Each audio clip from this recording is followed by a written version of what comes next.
शङ्करांश भूम शङ्करार्यपीठसद्गुरून् शुद्धसत्त्वभासुरान् सुवर्त्मनीतभूसुरान् सर्वभूतसौख्यदान् क्षमाकरान् यतीश्वरान्. 78வது ஸ்லோகம்.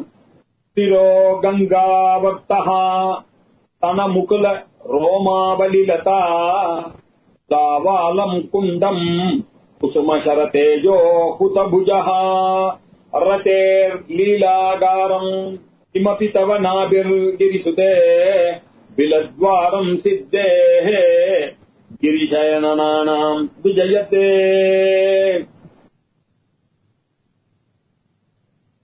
பரதேவத்தையினுடைய நாபிஸ்தானத்துல மன்மதனுடைய வாசஸ்தானமா இருக்கான். அம்பாளுடைய நாபிஸ்தானத்துல மன்மதன் இருக்கான். அந்த மன்மதனுடைய மனைவியா இருக்கக்கூடிய ரதி விளையாடுகின்ற வீடாக அது இருக்கான். ஏன் சார் தியானம் பண்ணணும் அப்படின்னு இப்படி இதுக்கு ஒரு சிக்னிபிகன்ஸ் இருக்குமான்னு இருக்கு. இந்த இந்த மாதிரி யார் தியானம் பண்ணிக்கிறானோ அவர்கள் அழகாக இருப்பார்கள், ரொம்ப அட்ராக்டிவாக இருப்பார்கள். அவர்கள் பால் ஒரு ஈர்ப்பு எல்லாருக்கும் ஏற்படக்கூடியதாக அமையும். இப்படிப்பட்ட தன்மை இருக்கும். பெண்கள் தானம் சாதகம் பண்ணா என்ன சார் ஆகும்னா ரதி போன்ற அழகு. ரதி போன்ற அழகுன்னா அட்ராக்டிவான ஒரு அழகானது ஏற்படும். அவர்கள் எங்க போனாலும் அவர்களை விரும்புவார்கள் அப்படின்னு சொல்லியிருக்கு. அதற்காக சொல்லப்பட்டதான ஸ்லோகம் இது. அது எப்படி இருக்கு அப்படின்னாக்க, கங்கையை போய் தரிசிக்கிறார்கள். எதற்காக எல்லாரும் கங்கையை தரிசிக்கிறார்கள் அப்படின்னாக்க, கங்கையை தரிசித்தானாக்க பாபமானது போகும். கங்கத்தை தரிசனம் பண்ணாலே பாபமானது போகும். அந்த கங்கையில இருக்கக்கூடிய சுழல் இருக்கு. அந்த சுழல் எல்லாம் பாத்தீங்கன்னா கம்ப்ளீட்டா அந்த பாவங்களை எல்லாம் நீக்கவல்ல கெப்பாசிட்டி இருக்கக்கூடியதுக்கு கங்காவர்த்தம் அப்படின்னு சுழல்னு சொல்றோமே தவிர கங்காவர்த்தம் அது ஓடக்கூடிய அந்த கங்கையை பார்த்து அதுல குளிச்சாலே என்ன அவர்களுக்கு அதுல இருந்து புரோட்சணம் பண்ணிட்டாலே எல்லா பாவமும் போகிறது அப்படின்னு தெரியும். இதே மாதிரிதான் அம்பாளுடைய நாபியை நீங்க நினைத்தீர்களே ஆனால் இல்லையா, உங்களுடைய பாவங்கள் எல்லாம் போகிவிடும், அது மோட்சத்தை அருளும் அப்படின்னு சொல்லிட்டாரு. அதுக்கு இவர் என்ன பண்றாரு, எப்படி அரேஞ்ச் பண்ண, அம்பாளுடைய அந்த ஸ்தனங்கள்லாம் எப்படி இருக்குன்னா தாமரை மொட்டு மாதிரி இருக்கு. இவரு இன்னொரு கற்பனை, அதுல இருந்து அந்த ரோமாவளி வருது இல்லையா, அது அப்படியே கொடி மாதிரி இருக்கான். அந்த தாமரை தண்டு மாதிரி அது இருக்கான். தாமரை தண்டு கொஞ்சம் கலர் வேற மாதிரி இருக்கும் இல்லையா, அங்க அவர் கருப்புன்னு சொன்னார், இங்க வேற கலர்ல இருக்கும். அந்த கொடி தண்டு போல அப்படி இருக்கு. அந்த தண்டானது அப்படி கீழே போய் ஒரு தாடகத்துல போய் லேண்ட் ஆற மாதிரி இருக்கு. நாபியில போய் அந்த நாபியில யார் இருக்கா அப்படின்னா அக்னியாக இருக்கக்கூடிய ஹோமகுண்டம் மாதிரி இருக்கு. அது எப்படி இருக்குன்னா அந்த அக்னி கீர்த்திய அங்க இருக்க அந்த தொப்புள் கொடியில அப்படின்னா அங்கிருந்து தானே பிரம்மா முதலியவர்கள்லாம் உண்டாங்க. நாராயணம் பத்மபோம் வசிஷ்டம் சக்திஞ்ச தத்துவ பத்மபோம்னு சொல்றான் இல்லையா, அந்த இடத்துல மன்மதனும் ரதியும் கேலி பண்ற இடமாக இருக்கக்கூடியது, கேளனம் பண்ணக்கூடிய விளையாடுகின்ற இருக்கக்கூடியதாக இடமாக அது இருக்கிறது.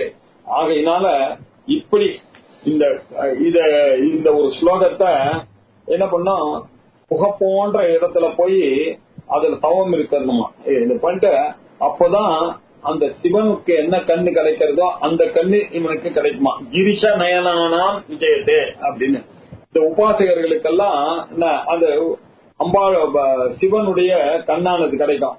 அந்த கண்ணு இருக்கக்கூடியவர்களுக்கு தான் அம்பாளுடைய நாபி கமலத்தையும் இந்த மாயா சக்தியையும் புரிந்து கொள்ள முடியுமா. அப்படி அந்த மாயா சக்தியை யாரு புரிந்து கொள்கிறார்களோ அவர்களுக்கு தான் ஞானமானது ஏற்படும் அப்படின்ற விஷயத்தை சொல்லக்கூடியதாக இதை புரிந்து கொள்ள வேண்டும் இல்லையா. திரோ கங்காவர்த்தஹா அப்படின்னாரு. திரஹா ஹே கிரிசுதே, ஹே மலை மகளே, கிரி சுதேன ஹே கிரிஜா, கிரியிலிருந்து உண்டானது இல்லையா, கிரியிலிருந்து உண்டானவளே. அல்லது சுதா அப்படின்னாக்க பொண்ணே, கிரிசுதே மலைமகளே, தவ நாபிகி, உங்களுடைய நாபியானது எப்படி தெரியுமா இருக்க, அம்மா உங்களுடைய நாபியானது எப்படி இருக்குன்னா ஸ்திர கங்காவர்த்தஹா அப்படின்னு இருக்கு. கங்காவர்த்த ஸ்திரமாகவே இருக்காது, ஒரு இடத்துல இருந்து ஒன்னே மாதிரி போயிட்டே இருக்கும். ஆனா அது பாருங்க, அந்த கங்கான்ற பேரை வைத்துக் கொண்டு இந்த நாமத்தையும் ரூபத்தையும் வைத்துக் கொண்டு இந்த நாம ரூபத்துக்கு மீறி இருக்கக்கூடிய உங்களுடைய பாவத்தை போக்கக்கூடிய வல்லமையாக இருக்கக்கூடியதாக இருக்கிறது. அதனாலதான் அதுக்கு சிறந்த விநாசரகிதமான பெரணியல்ன்ற ஒரு ஸ்டேட்டஸ் அந்த கங்கைக்கு வந்திருக்கு. எப்படி பெரணியல்னு ஒரு ஸ்டேட்டஸ் வரும்னா, ஸ்திர கங்காவர்த்தா, கங்காயாக ஆவர்த்தகா, ஒரு இடத்துல நிலைத்து இருக்கக்கூடியது, போய்கொண்டே இருக்கு.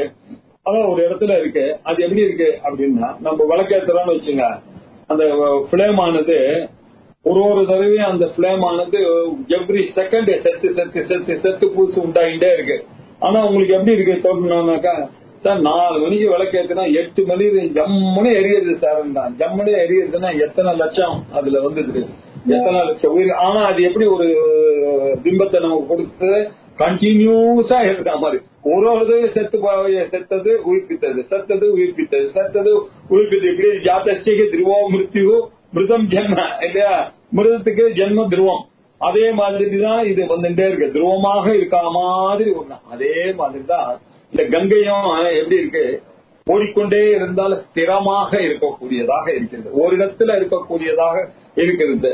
தன முகல ரோமாவலிலதா, தனவு முகலம் புஷ்ப கோரகவ், பூ மொட்டுகள். கோரகம்னாக்க புஷ்ப கோரகம்னா பூ மொட்டுகள். அதிலிருந்து ஒரு ரோம வரிசை, அதனுடைய நடுவுல இருந்து ஒரு கொடி ஒன்று வருகிறது. அது எப்படி இருக்கு, கலாவாலம் அப்படின்னா, ரேகாஹா தஸ்யாஹா ஆவாலம், ஒரு கோடு போட்டா மாதிரி, ஒரு பாத்தி கட்டினா மாதிரி இருக்கு. இது தண்ணி ஓடுறது இல்லையா, நிஜாவாலம், ஜலாவாலம், கலாவாலம் அப்படின்னா நிறைய பாத்திகளுக்கு பேர் எல்லாம் இருக்கு. இந்த பாத்திகள் பத்தியே ஒரு பெரிய ரிசர்ச், எப்படி எல்லாம் பாத்தி கட்டணும், அங்க கிராமாந்தரத்துல இருக்கிறவங்களுக்கு இதெல்லாம் தெரியும். எப்படி அந்த நீரை எப்படி எடுத்துன்னு போனோம், எப்படி அந்த செடியை போடணும், பாத்தி கட்டுறதுன்னு நம்ம சொல்லுவோம் இல்லையா. அதுக்குதான் ஆவாலம். ஆவாலம் நம்ம திருச்செடியில கூட ஒரு நாம இல்லையா, ஆவாலம், ஆவால வல்லரின்னு ஒரு நாமா இருக்கு. ஆவாலம்னாக்க ரேகாஹா தஸ்யாஹா ஆவாலம், ஒரு கோடு போட்டா மாதிரி, கொடிக்கு பாத்தி போட்டா மாதிரி இருக்கு.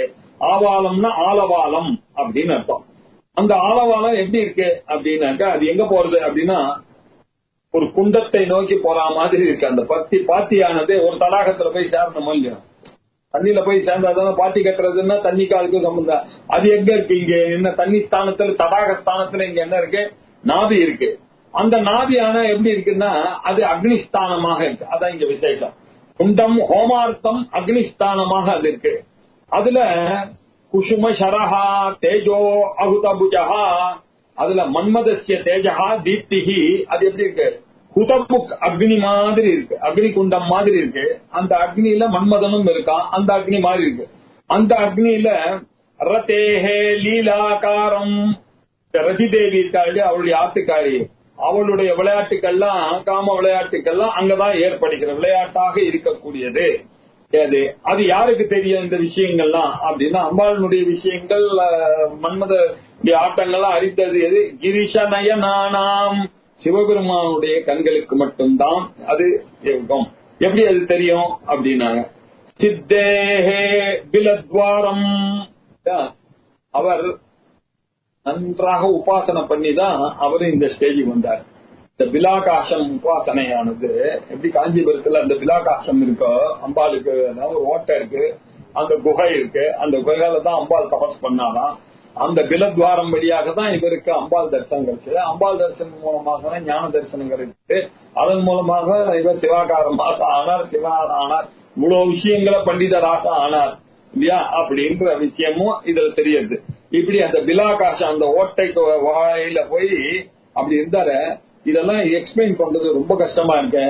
கிமபி அப்படின்னா, கிமபி அப்படின்னா என்ன இருக்கும், அனிர்வாச்சியம். எப்படி சார் சொல்றது, இதெல்லாம் புரிய வைக்க முடியாது. அப்படி எல்லாம் கோடு காட்டி அவளுக்கு விட்டுற வேண்டியதுதான், இல்ல நீங்களே புரிந்து கொள்ள வேண்டியதுதான். இதுல இருந்து இப்படி பண்ண ஒரு விசேஷம் இருக்க, இப்படி அல்லவா இது விளங்குகிறது அப்படின்னு சொன்னார். எப்படி, திரோ கங்காவர்த்தஹா தன முகுல ரோமாவலிலதா கலாவாலம் குண்டம் குசுமசர தேஜோ ஹுதபுஜஹா ரதேர் லீலாகாரம் கிமபி தவ நாபிர் கிரிசுதே பிலத்வாரம் சித்தே கிரிஷநயனானாம் விஜயத்தே. ஏ கிரிசுதே, அம்பாளே கிரியா, தவ நாபிஹி ஸ்திரஹா கங்காவர்த்தஹா, உங்களுடைய நாபி எப்படி இருக்குன்னா சலனமே இல்லாத இருக்கக்கூடிய கங்கை மாதிரி இருக்கு. ஆனா சுழல் இருக்கக்கூடிய கங்கையில எப்படி பரணியால அது இருக்கக்கூடிய ஒரு ஸ்டேட்டஸ் வருதோ அப்படி எல்லாரையும் மயக்கக்கூடியதாக இருக்கக்கூடியது இது. அது ஒரு இடத்துலயே இருக்கு. அது பார்த்தா ஸ்தன முகுல ரோமாவலிலதா கலாவாலம், உங்களுடைய ஸ்தனங்களுடைய மொட்டுக்கள்ல இருந்து முளைத்தெழுக்கக்கூடிய பாத்தி போல அப்படி கீழே வருது. அது நாபியை நோக்கி வருது. அதுல குசும சரஹா அப்படின்னா மன்மதன் இல்லையா? அவன் தானே பஞ்சபானத்துல இது வச்சிருக்கான், ராகஸ்வரூப பாஷாதியா குரோதாகாராங்க சொல்றோம். மனோரூபேட்சி போதண்டா பஞ்ச தன்மாத்திர சாயகா, அந்த பஞ்ச தன்மாத்திர சாயகையை வைத்துக் கொண்டிருக்கக்கூடியவன் அந்த மன்மதன் அப்படின்றதுதான் இங்க குசும சரஹா. அவர் எப்படி இருக்கார்? தேஜோ ஹுதபஹ குஜஹா, அந்த ஒளியோட இருக்கக்கூடிய ஹுதமுக்கு மாதிரி இருக்கார். அக்னி குண்டம் போல இருந்து கொண்டு ரதேஹே லீலாகாரம், லீலாகாரம், காரம்னா வீடு, யாரு ரதியோட இருக்கக்கூடிய வீடாக அது இருக்கு.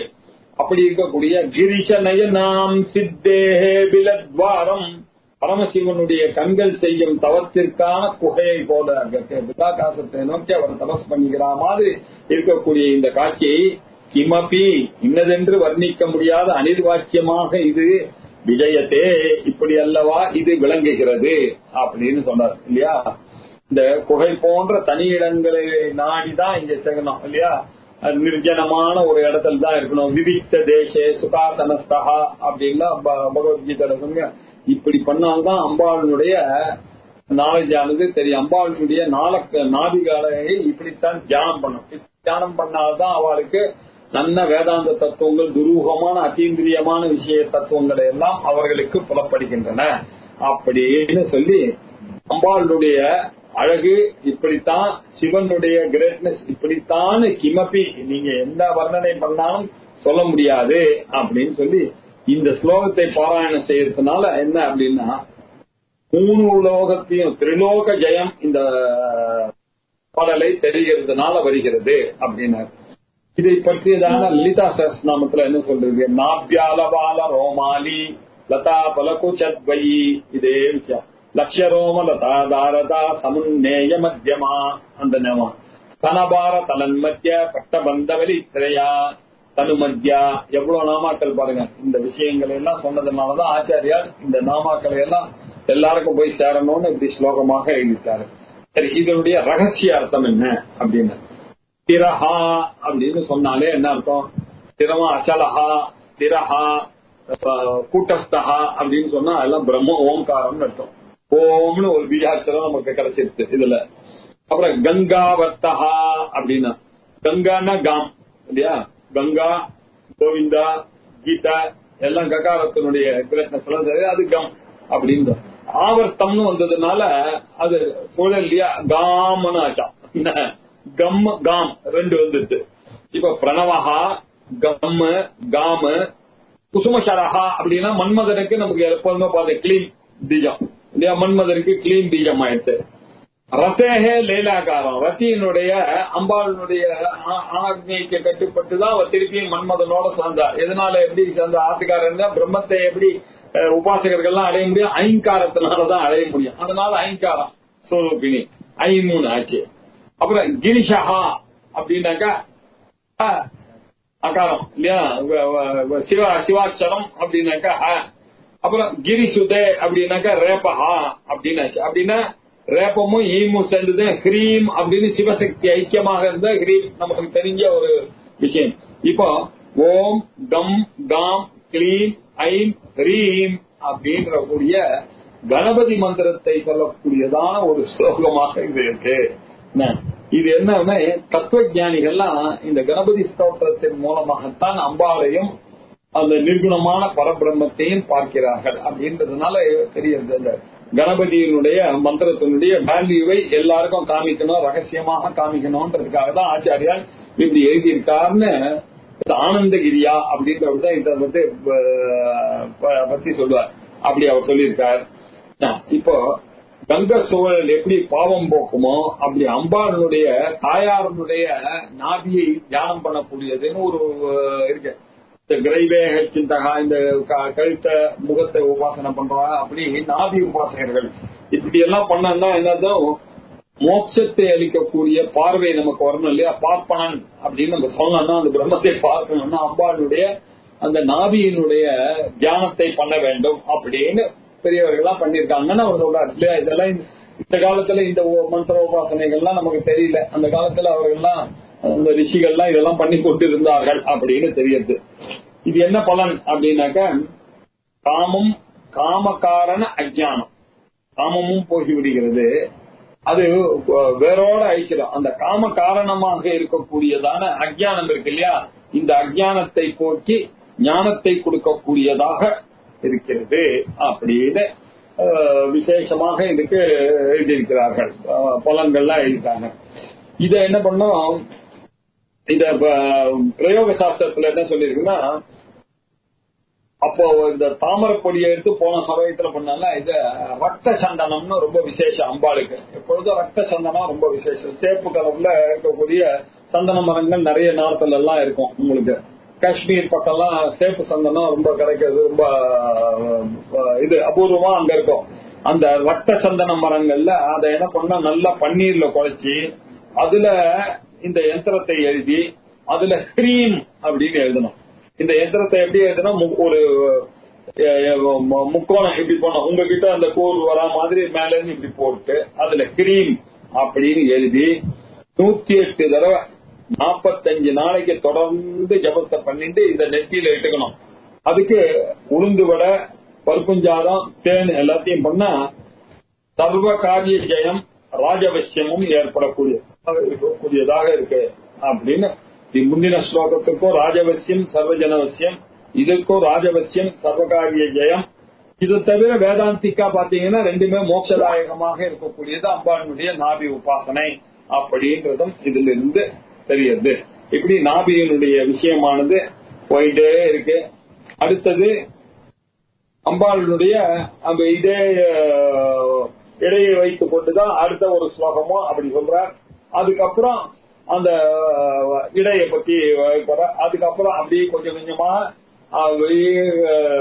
காலுக்கு வர போறார். அம்பாளுடைய பொன் வாழை போன்றதாண்ட ஒரு தாண்டு கதலி காண்ட படலீன் அப்படின்னு ஒரு ஸ்லோகம் ரொம்ப விசேஷமாக இருக்கு. அம்பாளுடைய அந்த முட்டியினுடைய வர்ணனை எல்லாம் சொல்ல, ஜானுபியாம் ஜானுக்குள்ளுடைய முட்டி, அது ஏன் அது ஜானு வந்ததுன்னு ஒரு விசேஷமான ஒரு காரணம் சொல்றாரு. அதெல்லாம் இந்த காலத்துல சொல்றது கஷ்டம் இருந்தாலும் சொல்லித்தானே ஆகணும். டெய்லி ஆதிகாருக்கு நமஸ்காரம் பண்ணாத ஸ்திரீகளை அந்த காலத்துல கிடையாது. அம்பாளானவள் சதா சர்வ காலமும் எப்ப பார்த்தாலும் ஆதிகாருக்கு நமஸ்காரம் பண்ணி பண்ணி அந்த முட்டியானது திரும்பாச்சு கடினமா போயிடுச்சான் எல்லாம். அதனாலதான் எல்லாருக்கும் இந்த ஞாபகப்படுத்துற மாதிரி எல்லா ஸ்திரீகளுக்கும் முட்டிய கடினமாக கொடுத்தாங்கனாக்கா இது உங்க ஆதிகாருக்கு நமஸ்காரம் பண்ணணும்ன்றதுக்காக தான் பிறக்கும் போதே அப்படி கொடுத்தது அப்படின்னு சொல்ல வர. டெய்லி ஆட்டுக்காருக்கு நமஸ்காரம் பண்ணணும்ன்ற விஷயத்தெல்லாம் சொல்ல வர. இதெல்லாம் ஆச்சாரியார் சொன்னது விசேஷமா. இது மேல மேல பார்ப்போம். ஓம் பூர்ணமத பூர்ணமிதம் பூர்ணாத் பூர்ணமுதச்யதே பூர்ணஸ்ய பூர்ணமாதாய தேவாவசிஷ்யதே. ஓம் சாந்தி சாந்தி சாந்தி. ஹரி ஓம். ஸ்ரீ குருभ्यो நமः. ஹரி ஓம்.